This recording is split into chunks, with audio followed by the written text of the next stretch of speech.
Yeah, like I said, it hurt me so bad, losing my doctor, especially at a time like this with my son. So, of course, me and his receptionist is just crying and crying, couldn't believe it. And so she told me that, there's another doctor that's going to be delivering my baby, and I'll be seeing him because at that time I was so far along, you go to a doctor once a week. Well, a week later, um, I start seeing these big spots before my eyes. I mean, like polka dots, just right before my eyes. And I ended up going to the hospital. And guess what?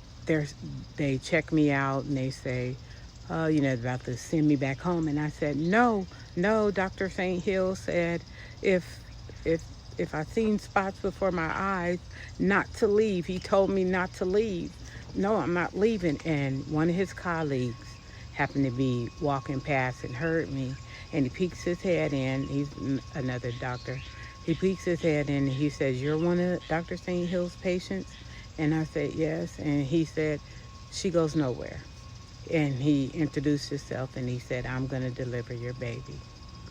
My son was born. I almost lost him.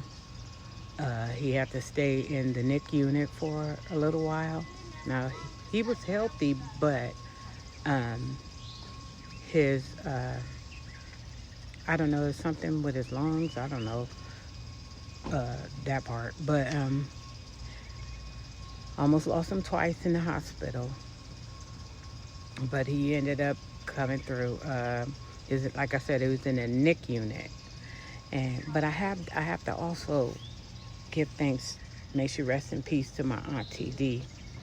My aunt, who is God connected, honey, she's up there with him. Would go into the NIC unit. That she was such a sweetheart that they really wasn't supposed to let her in, but they loved her so much that they would let her in. And she would hold the babies and pray over the babies. She'd pray over my son. And she would anoint my son. She come every morning. He was in there for 7 days. She come every morning. And this was no hop, skip, and a jump. She come every morning and she would anoint him. Sometimes she didn't even come see me. She came, to pray for my son. When I finally took him home, he had, from in the little incubator or whatever you want to call him, he had a burnt cross